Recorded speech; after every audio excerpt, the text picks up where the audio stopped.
She committed infidelity for 8 years. Well, I've had a few drinks and after getting several messages of wanting a backstory, here's one for you good people of Reddit. Me and my then girlfriend, let's call her Succubus, got our first place after high school, so we decided to throw a housewarming party with a few of our friends. Well, later that night, I drank way too much after losing too many drinking games, and I ended up getting sick and spent a while in the bathroom trying to pull myself back together, only to end up going to bed and passing out.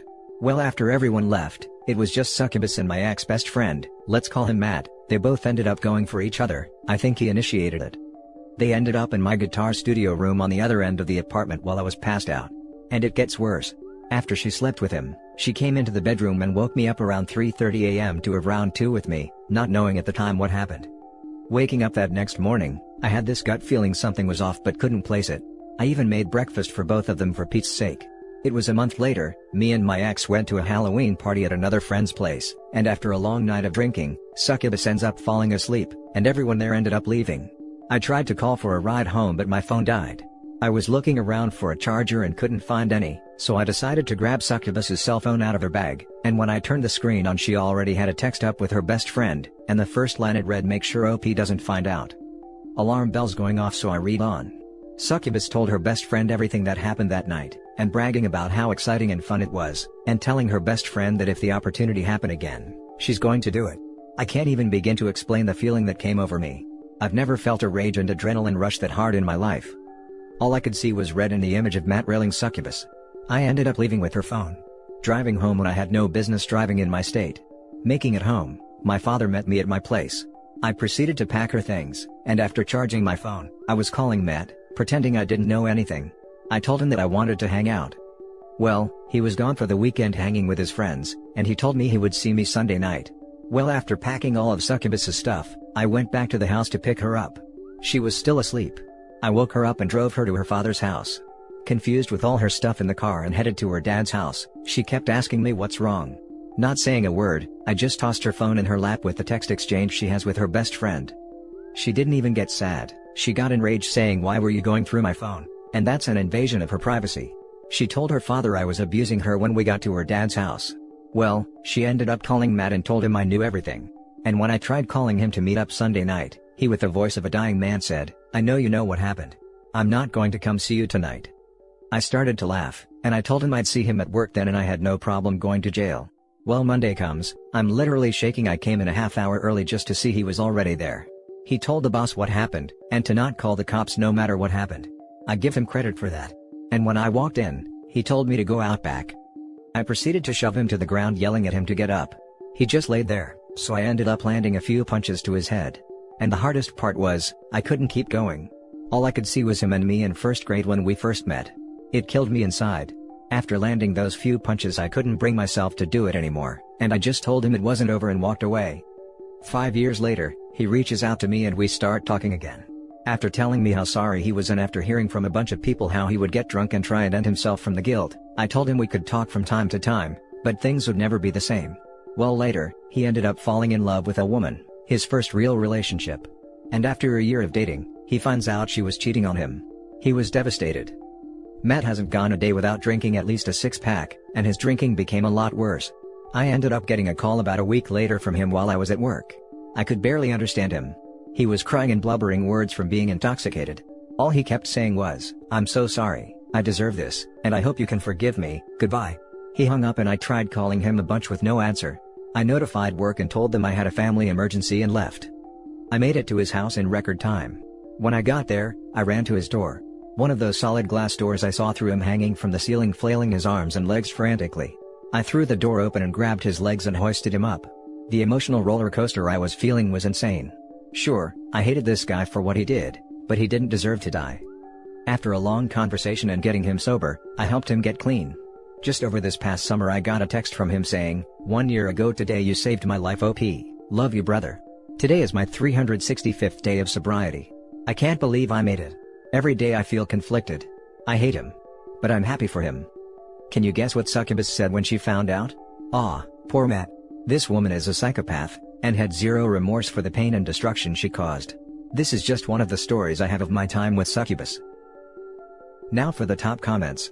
Matt at least had the decency to be ashamed of his behavior, her on the other hand.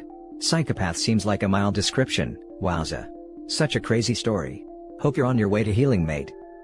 After typing this, I was laughing because it sounds like a poorly written drama show. I recently cut Matt from my life. Kinda the reason I'm drinking and decided to write this out. I may have forgiven him, but I can't forget it, and it's not something I want to keep reliving in my head. Only time he really reaches out anyway is when he wants someone to make him feel better. Finally had enough.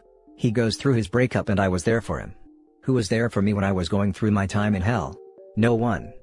I'm not going to be someone's doormat or emotional support anymore. I'm burnt out. This is probably what makes those good guys turn into a-holes, because I feel myself getting to that point. Cheers. Why wasn't this your only story involving succubus? Because I was weak and a doormat. Because I was in love. I'm not trying to beat you up. This was more for the benefit of others whose first thought is reconciliation. You learned your lesson. I'm truly sorry. I do know your pain. It's okay, hindsight is always 20/20. It took me 8 years to find some value in myself and know I deserved better.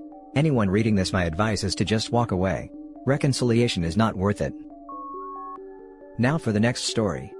Husband was sending message to a woman that we're separated and getting divorced. We're not and we were happy. I'm crushed. I've been married for 7 years and we have a 3-year-old together. Something has been really off about my husband over the past few months. I chalked it up to work stress and quarantine stress. He's also been hiding his phone more, not outright, but he's been more attached to it. To be honest, I suspect something, but then I think I'm just being paranoid and don't act on snooping or anything like that. He's never done anything in the past. Last month, he tells me how he wants to spice things up in bed and it's been kind of boring. I was hurt at first, but I agree, with a kid that sleeps like crap, it's hard to get quality intimacy in. Although, I've always made it a priority in our relationship and make time for it 1 to 3 times per week, so far from a dead bedroom. I listen, step it up, and become more present during intercourse. I was happy he told me, and was open and honest. Other than this, everything has been pretty normal. We're even talking about trying for a second in a couple months, and the reason I didn't just take a higher paying job because the company I'm with gives 6 months maternity leave, unheard of at most places in the US. Not to mention we just moved to his hometown to be closer to family, which I was on board with, but we moved in February 2020, so right before the pandemic. So, it has been a little lonely and hard to make friends. Fast forward to last night, he stayed up and played some video games, but I wasn't feeling well and went to bed. He comes in and goes to sleep. At 3 a.m. his phone is going off, message after message after message. It wakes me, and he works in a career that he can be called in at all hours. So I go to look, and it's Instagram messages from a woman. I look, and I just had a gut feeling, a feeling I've had for a few months that something wasn't right. I read them and it's him telling her how beautiful and hot she is, and how her ex-husband is dumb for leaving, listening to her custody battle/divorce stories. He goes on to tell her that we are on the brink of divorce, and he has moved out of the house. None of this is true, we haven't had any large fights either, these messages are over a couple months. He messaged her tonight that he's filing for divorce and we're basically not together, then goes on about how guys probably message her all the time because she's beautiful. Playing the scorned husband whose wife doesn't like him. Pictures were exchanged, not sexual, but flirty in nature. I've never read or snooped his messages, so who knows what else has been done. Turns out it's a recently divorced single mom that he went to high school with. I am crushed. I thought we were partners in life, soulmates, best friends. We have a beautiful boy. I confronted him, and left and went to a hotel room. He admits to everything. I am alone in a state where I know no one, and because of our son's school and my work, I cannot just simply leave. I don't know what to do. My entire world got wrecked. I feel so useless. I try so hard to be a good wife. I do a lot of the domestic duties and child care. Even though we both work, I work out and stay in shape. I'm well groomed and fun to be around. His friends are always telling him how cool and personable I am. I let him have boys' weekends, when other wives don't. I don't nag and he has freedom to do activities that bring him joy. My heart hurts. I am back in the house, and he is staying at his dad's. I want a divorce, and I know nothing about how to get one and what I need to do. I don't want the house, honestly. I won't tell him that. From what I searched online, I need to be separated 6 months to file. Now for some top advice. First and foremost, you should consult with a family lawyer. SurvivingInfidelity.com and ChumpLady.com are 2 websites you might want to check out. Also, contact a therapist for yourself and for your son. Also, talk to your son's school about what is going on. Lastly, expose your wayward husband. Tell family and friends what he's done. He is likely to blame this on you. I hope that things will get better. I've already called a few. I do not want to get back with him. This happened before with a woman he worked with, not to this degree. But the conversation was not appropriate for a married man with a child. Any savings I have is going to go to a lawyer. I've learned through a similar experience that even if you are an exceptional partner and drop-dead gorgeous, people still cheat for the thrill. And it's so disappointing because we feel we will never be enough. But in the end, people who cheat are just selfish. You're not the issue, girl. He is. Time to find your way out and be gentle with yourself. Thanks. I keep trying to tell myself, I'm crushed. My family is non-existent, terrible childhood, I escaped poverty and abuse and made something of myself. My biggest savior is that I didn't become a stay-at-home mom and worked my butt off. We had a serious discussion on being a stay-at-home mom and I'm glad I choose not to. His family is the only family I've ever known, and his friends, and because we just moved to his hometown, are my only friends here. I haven't talked to any one of them about this. I've reached out to a few close friends I had before him. I'm so sorry this happened to you. It's gut-wrenching and awful. I know you're still reeling and off balance, but as others have suggested, you need to talk to a lawyer today. No matter if you divorce or reconcile, you need to protect yourself. What your husband did is despicable and disturbing. I don't know how a relationship survives that, because either he means what he said and is planning on divorcing you, or he's some sort of thoughtless, self-absorbed sociopath who's lying to a vulnerable recently divorced single mom. No matter which, he has severe character defects and it's hard to picture a future with someone like that. Added to add, you should absolutely let the other woman know he's been lying to her about your situation, so she can also see his true character. I did reach out, and I in no way placed blame, but made her aware that this wasn't a scorned husband asking for advice. He was manipulating her and me. She apologized and said it was nice to talk to someone going through the same thing, and in no way knew that he was lying. In all honesty, her side of the conversation wasn't all that bad. It was my creepy husband that was the most concerning. I did make it a point that any man that is having marriage problem will never reach out to you for the purpose of advice. They want to sleep with you. Now for the last story. It can be done. This is my first time on the sub, so I figured I would give some advice on surviving infidelity. I am currently on my second marriage. Been married 15 years already. Couldn't be happier honestly. First marriage though was a different story. We met when we were both young. Only made it to 7 years. I won't get into too many details but the gist of it was, we were both young. It's not an excuse for what she did, but it did help me cope with the aftermath. So to keep it short, my ex-wife had an affair while I was deployed. She ended up getting pregnant by the other guy. She had terminated before I came back from downrange. I assumed partly because she knew there was no way in hell the kid was mine. But also, I think she knew that dude wasn't still around. He knew she was married and I was deployed so I guess he just wanted to have some fun. But from the emails I got to read after the fact, he definitely made it seem like he cared and loved her, which he didn't. I had heard whispers in the beginning of our relationship that she had cheated on me, but ignored it because I didn't have proof, and the people who spoke about it I knew were not very reliable sources. The thing is, she had no remorse. I mean none at all. Somehow her screwing around was everyone else's fault but her own. Her family automatically took her side even knowing that she cheated on me. I think what bothered me most was, we had a child together already and she had the nerve to have this dude around my kid. Like most people though, I was still in love and wanted to work things out, but I'll be honest, she was the one that wanted a divorce in the end. As can be imaged, I was miserable and didn't know what to do with myself. I think the moment of change was when I decided to focus on myself and the time I spent with our daughter. The dude was in the military too, and getting him busted for adultery did feel great. The turning point in all of this was one day she had crossed my mind because of some paperwork I needed to sign off on for our daughter, and in that moment, I realized I wasn't filled with rage anymore. Don't get me wrong, I still dislike her as a person, but as long as she is a good mom, I don't give two shots what she does anymore. That realization came 16 or 17 years ago and I figured why not share. It does get better over time, and the one thing I learned from all of it was, it was not my fault. I was the best husband I could, considering how inexperienced I was with relationships.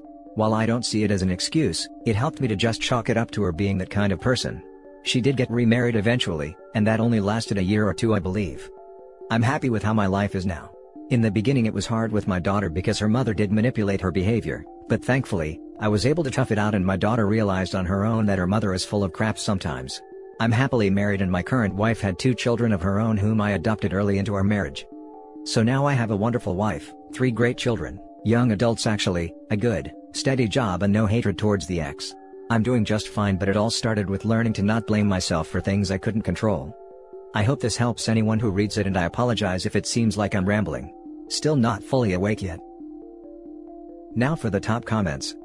I tell people, it's like someone else was married to my ex-wife. On the rare occasion we speak, we have no problems. Her husband is a good guy. They both were great with my daughter. I consider myself blessed and hold no grudge at all for her infidelity. Been 20 years. Good to hear.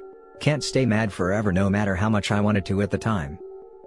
I congratulate you, brother, that you could overcome it. I was 32 years in the Navy and I saw many horrible things. Your experience is one of many.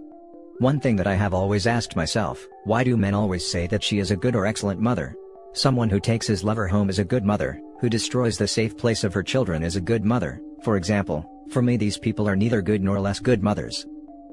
I think for some of us it's a coping mechanism. For me it was easier to focus on some positive aspect of her I could believe in, instead of being angry 24/7. I am truly glad that you managed to secure a happy ending. Also, nice move on busting the affair partner. Thank you. Yeah, that part did feel good. He went from a sergeant promotable to an SPC again. Also was nice knowing what he did got around, so it took a while before anyone would date him, unless they didn't know anything about him at all.